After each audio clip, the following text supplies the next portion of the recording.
ወጣቷ ሊዛ ትባላለች። በወሎ ዩኒቨርሲቲ ደሴ ካምፓስ ተማሪ ነች። ምሽት ግቢው ትወጣለች።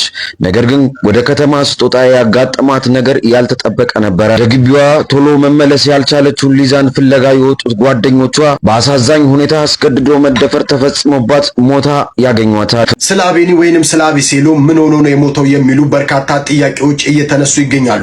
ታዲያ አቤሴሎም የአርባ ምንጭ ልጅ ሲሆን ገና በ22 ዓመቱ ነው ህይወቱ ማለፉ የተነገረው። አናሚሳም ትፈልጉት ይኸው እዚህ ጋር አለ።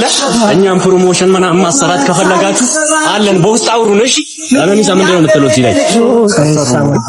ስለ የቤተሰብ ጨዋታ ምክር ወይም ደግሞ የተሰማኝን የቤተሰብ ጨዋታን ለማቅረብ የታጫችሁ ሰዎች ወይ ደግሞ ወደፊትም እድሉን አግኝታችሁ ፕሮግራሙን የምታቀርቡ ሰዎች ፕሮግራሙን ራሳችሁን ሆናችሁ ቅረቡ። ሰላም እንደምን አላችሁ? የተከበራችሁና የተወደዳችሁ የዚህ ቻናል ቤተሰቦች፣ ዛሬም እናንተን በሚመጥኑ በተመረጡ ሳምንቱን በስፋት ሲያነጋግሩ በነበሩ ቪዲዮዎች ወደ እናንተ መጥቼላችኋለሁ። ከእናንተ የሚጠበቀው እንደተለመደው ቪዲዮን ላይክ አድርጋችሁ መጀመር ነው።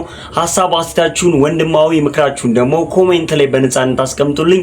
ሰብስክራይብ ያላደረጋችሁ ይሄንን ቻናል ተቀላቀላችሁ ደግሞ ሰብስክራይብ ያደረጋችሁ ይሄንን ቻናል መቀላቀል እንዳትረሱ።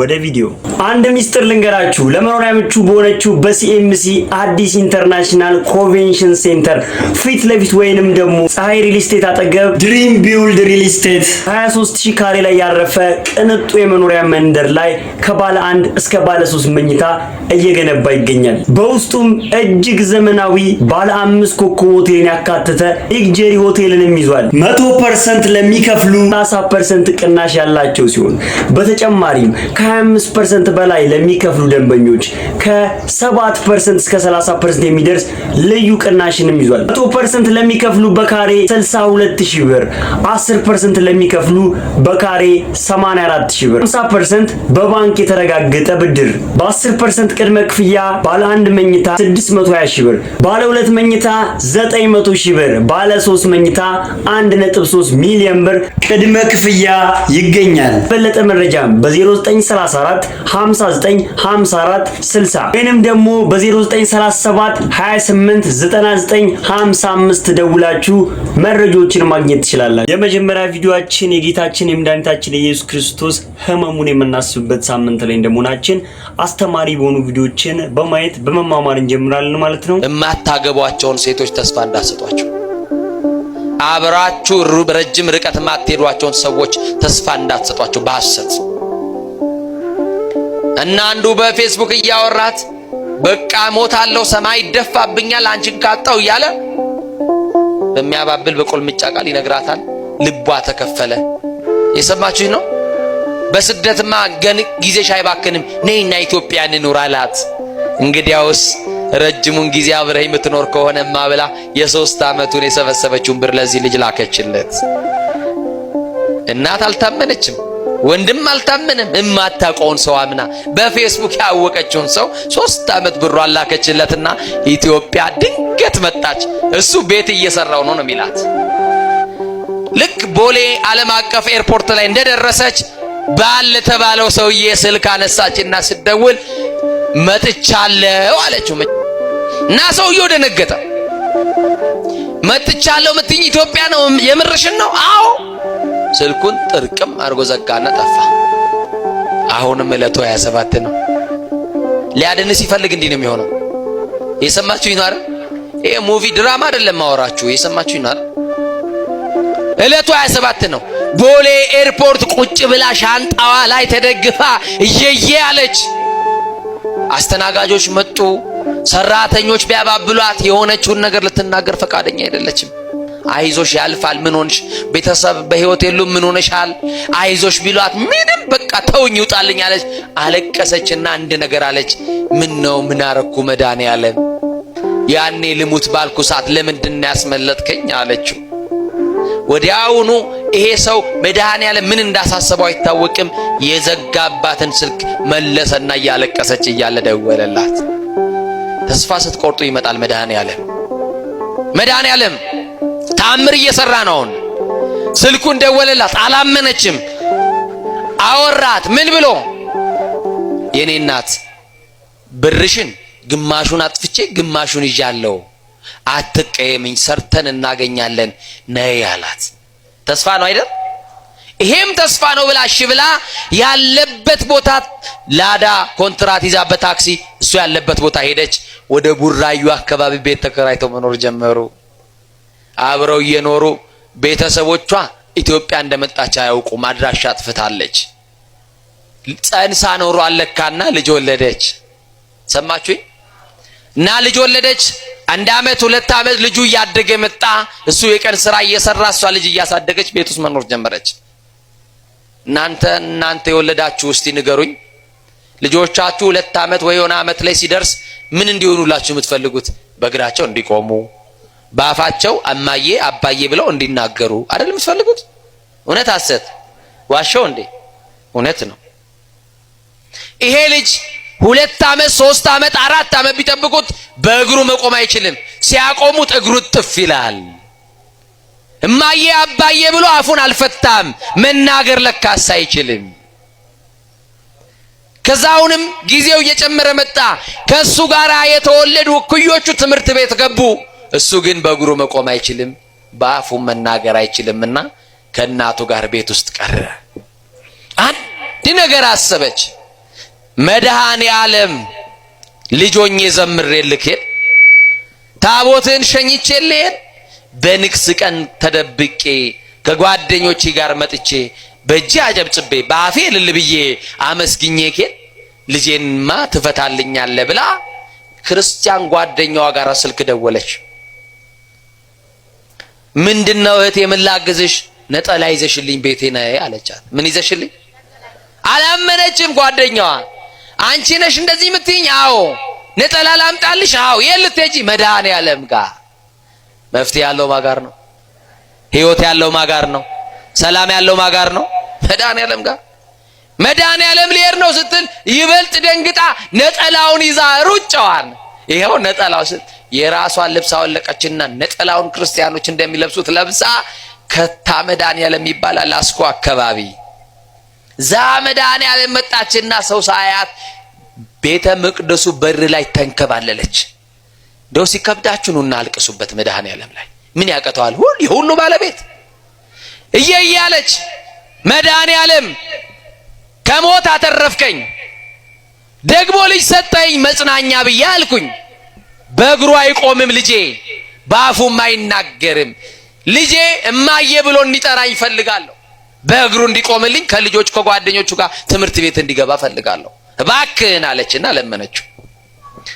የፈወስክልኝ እንደሆነ እግሩንም ፈተ አፉንም ከፍተ ይሄንን ተአምር ካሳየኸኝ እኔም ልጄም ባሌም ክርስቲያኑን እንጠመቃለን አሉ። ሰማችሁ አይደል? ክርስቲያን ጓደኛዋ በርቀት ሆና ትጠብቃታለች። አልቅሳ አልቅሳ አልቅሳ ስትጨርስ ወደ ጓደኛዋ ጋር መጣች። ጸለይሽ? አዎ። ተነፈሽ? አዎ። ቀለለኝ።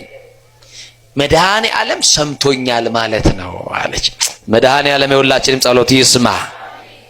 እንዲህ አለቻት ያቺም ማታምነዋ ሴት።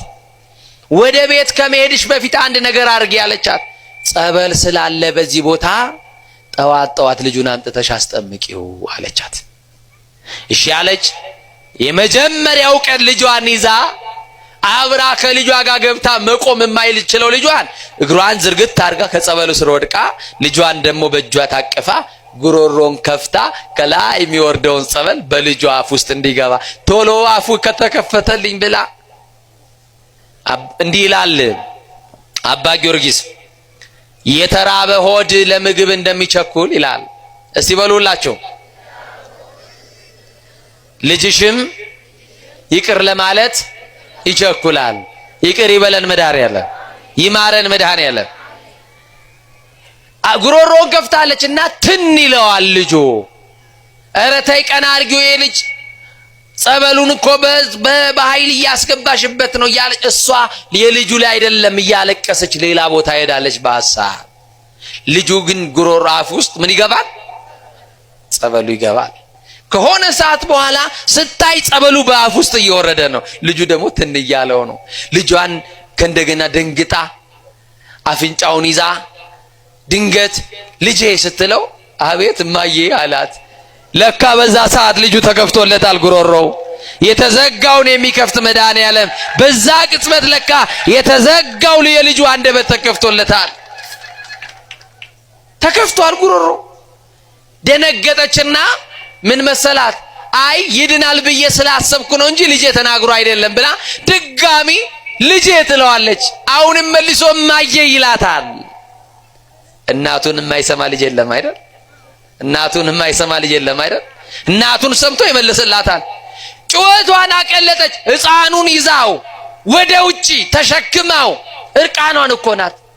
ከተደረገላት ደስታ የተነሳ ልብስ እንኳን ሳትለብስ በሕዝብ መካከል የልጄን አንደበት ዛሬ መድኃኔዓለም በአንደኛው ቀን ፈታ፣ ጉሮሮው ተከፈተ መድኃኔዓለም እያለች በሰው መካከል ስትሄድ ሰው መድኃኔዓለም ለዛች ሴት ያደረገውን እያየ ሕዝብ ሁሉ በእንባ ተራጨ። እንዲህ አለቻ ተንበርክካ፣ መድኃኔዓለም አንድ ብለህ የልጄን ጉሮሮ ከፍተሃል፣ የሚቀርክ እግሩ ነው።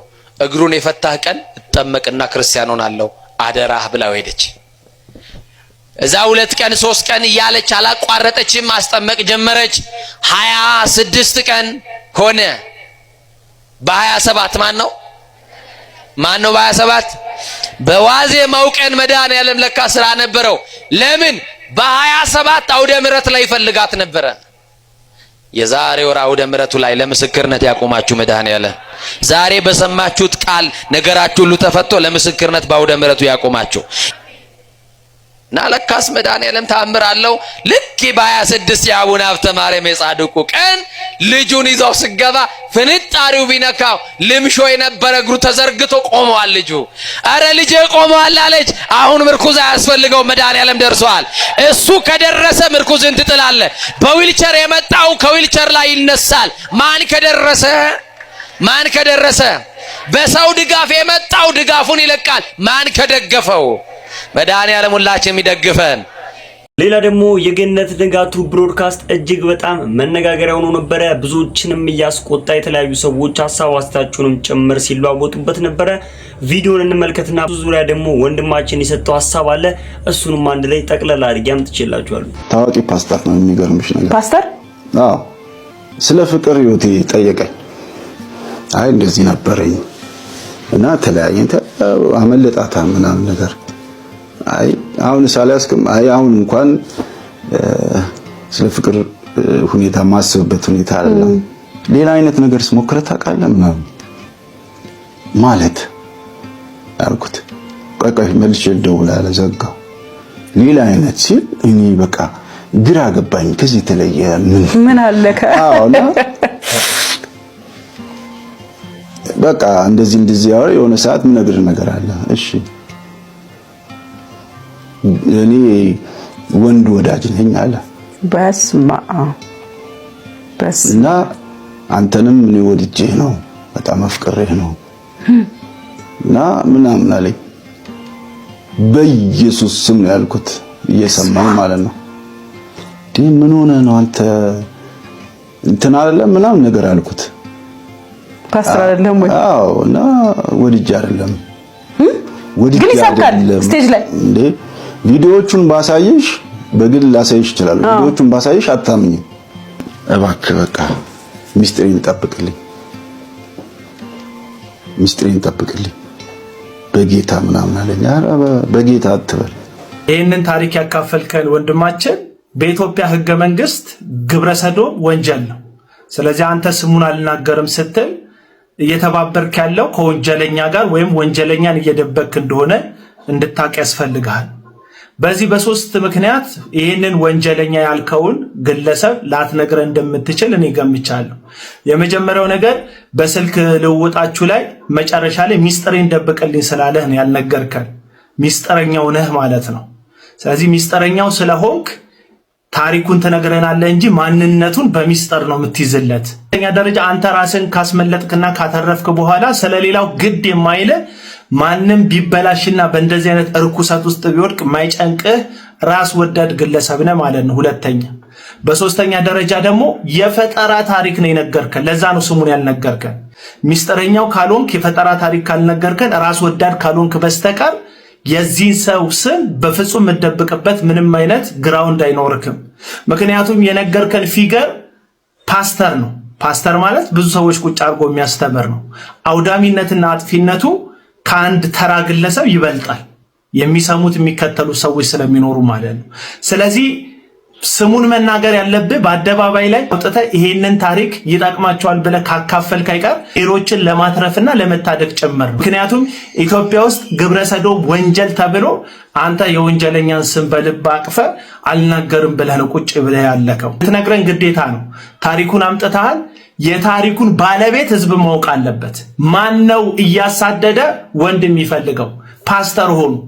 ይሄን ካልነገርከን ህዝብን አሳልፈ ለእንደዚህ አይነት አመጽና እርኩሰት እንዲተላለፍ እያደረክ ነው። ለምሳሌ አሁን በዚህ ጉዳይ ላይ ኦርቶዶክሳውያን፣ ሙስሊሞች፣ ሌሎች ቤተ እምነቶች ናችሁ ወጣችሁ ነገሮችን ማጥራት ያለባችሁ። ይሄ ሃይማኖትን የማዋረድ ሃይማኖትን የማናናቅ ጉዳይ ብቻ አይደለም የሚሆነው። ይሄ የጋራ ጉዳያችን ነው። ትውልድን የሚያቀነጭር የጋራ ጉዳያችን ነው። ከሁሉ በፊት ደግሞ አንተ ራስህ የምትጠየቀው ከዚህ ፓስተር ጋር መቼም ተደጋጋሚ የሆነ የስልክ ግንኙነት ወዳጅነት ባይኖራችሁ ሰው በአንዴና በሁለት የስልክ ልውውጥ ብቻ ወደ እንደዚህ አይነት ነገር ገብቶ እንደዚህ ብሎ ሊጠይቅህ የሚችልበት ግራውንድ አይኖረውም። ምክንያቱም ህዝብ የሚመራ ፓስተር ነው። አንተ የኦርቶዶክስ እምነት ተከታይ ነህ። በስልክ ነው የሚያዋራህ። እዚህ ዘመን ላይ ስልክ ሪከርድ እንደሚደረግ ሁሉም ሰው ያውቃል። በስልክ ለማውራት እንደዚህ ካንተ ጋር በጣም የጠበቀና እላፊ ወዳጅነት አላችሁ ማለት ነው። ስለዚህ አንተን በዚህ በተመሳሳይ ሰውየውን ባማህበት ነገር ማንጠረጠርበት ምን ጉዳይ አለ? አንተም ከጥርጣሬ እንድታመልጥ በጉዳዩ ላይ የሌለህ እንደሆንክ እርግጠኛ እንዲሆን ህዝቡ ደግሞ ያነሳከው የጠቀስከው ፓስተር እውነተኛ እዚህ ምድር ላይ ኤግዚስት የሚያደርግ ከሆነ ሰዎችን ለማስጠንቀቅ በትክክል ስሙን መናገር ግዴታ ነው። አለበለዚያ አሉባልታና ሐሜት ነው። ደግሞ ራስህ በተመሳሳይ ማንነት ውስጥ የምትገኝ ግለሰብ ነው ማለት ነው። መልስ እንፈልጋለን በፍጥነት አፍጥም። ሌላ ደግሞ ከቤተሰብ ጨዋታ ጋር በተያያዘ ብዙ ሰዎች ይሄኛው ወንድማችን ይሻላል፣ ይሄኛው ወንድማችን ይሻላል እያሉ የተለያዩ ሰዎች የራሳቸውን ሐሳብና የራሳቸውን ሰው በተለያዩ ሶሻል ሚዲያዎች ላይ እየለጠፉ ተመልክታችሁታል ብዬ አስባለሁ። ከዚህ ጋር በተያያዘ ለሁላችሁም ትክክለኛ ሐሳብን ሲናገር የነበረ አንድ ወንድማችን አለ። አይተነው እንመለስ። ስለ የቤተሰብ ጨዋታ ምክር ወይም ደግሞ የተሰማኝን የቤተሰብ ጨዋታን ለማቅረብ የታጫችሁ ሰዎች ወይ ደግሞ ወደፊትም እድሉን አግኝታችሁ ፕሮግራሙን የምታቀርቡ ሰዎች ፕሮግራሙን ራሳችሁን ሆናችሁ ቅረቡ።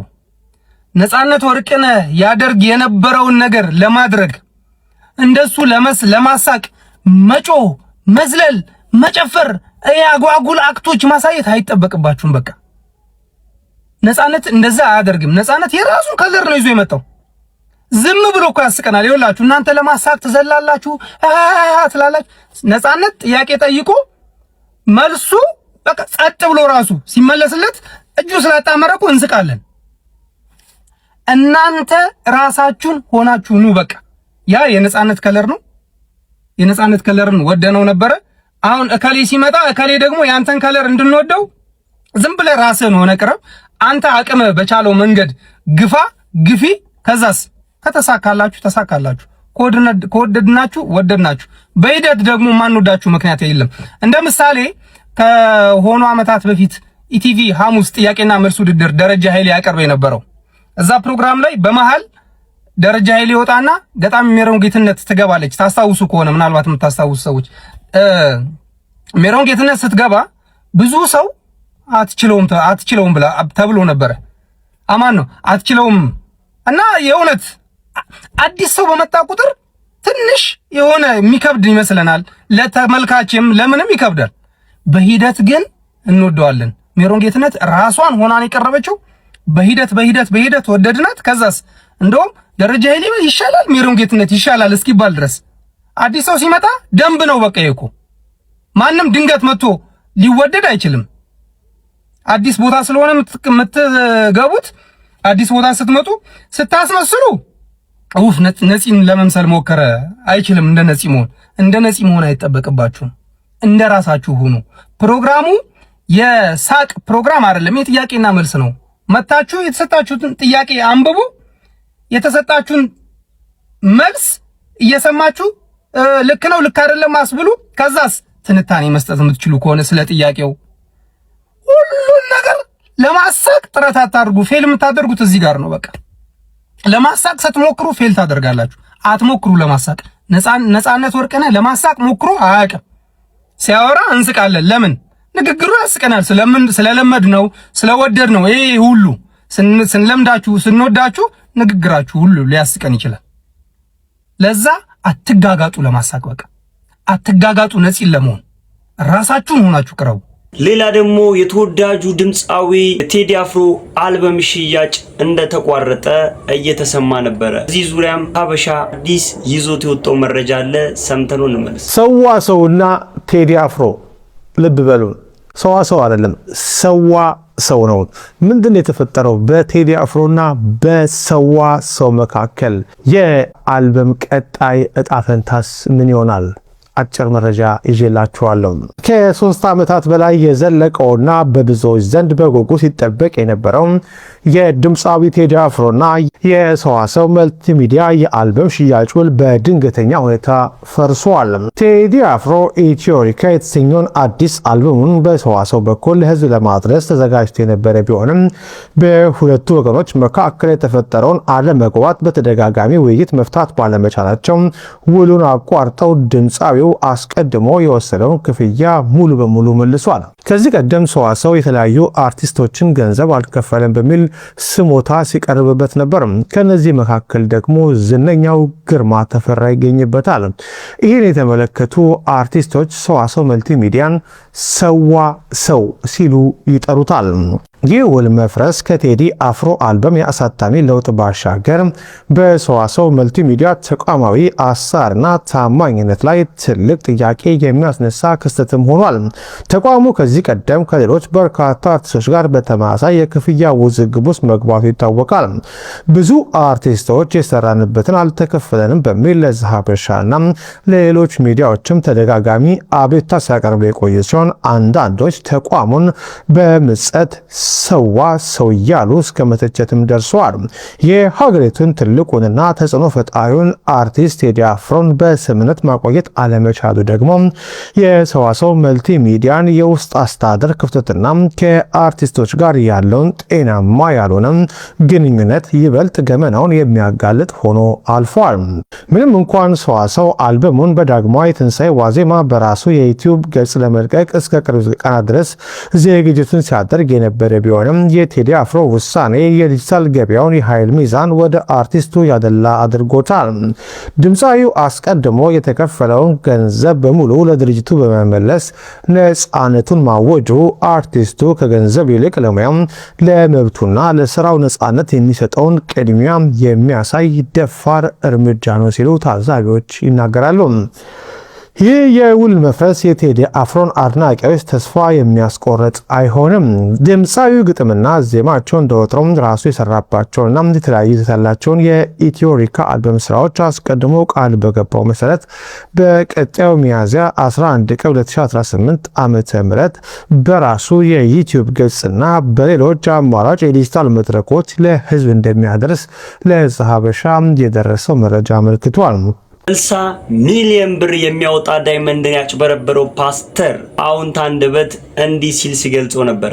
አንድ ሚስጥር ልንገራችሁ። ለመኖሪያ ምቹ በሆነችው በሲኤምሲ አዲስ ኢንተርናሽናል ኮንቬንሽን ሴንተር ፊት ለፊት ወይንም ደግሞ ፀሐይ ሪል ስቴት አጠገብ ድሪም ቢውልድ ሪል ስቴት 23000 ካሬ ላይ ያረፈ ቅንጡ የመኖሪያ መንደር ላይ ከባለ 1 እስከ ባለ 3 መኝታ እየገነባ ይገኛል። በውስጡም እጅግ ዘመናዊ ባለ 5 ኮከብ ሆቴልን ያካተተ ሌክጀሪ ሆቴልንም ይዟል። 100% ለሚከፍሉ 30% ቅናሽ ያላቸው ሲሆን በተጨማሪም ከ25% በላይ ለሚከፍሉ ደንበኞች ከ7% እስከ 30% የሚደርስ ልዩ ቅናሽንም ይዟል። 100% ለሚከፍሉ በካሬ 62000 ብር፣ 10% ለሚከፍሉ በካሬ 84000 ብር፣ 50% በባንክ የተረጋገጠ ብድር፣ በ10% ቅድመ ክፍያ ባለ 1 መኝታ 620000 ብር፣ ባለ 2 መኝታ 900000 ብር፣ ባለ 3 መኝታ 1.3 ሚሊዮን ብር ቅድመ ክፍያ ይገኛል። በለጠ መረጃም በ0934 59 54 60 ወይንም ደግሞ በ0937 28 99 55 ደውላችሁ መረጃዎችን ማግኘት ትችላላችሁ። 10 ሚሊዮን 45000 ዶላር የሚያወጣ 28.7 ግራም ዲያመንድ ከጋምቤላ ወደ አዲስ አበባ ይመጣል። ቁጥሩን በቅጡ ሰምታችሁኛል።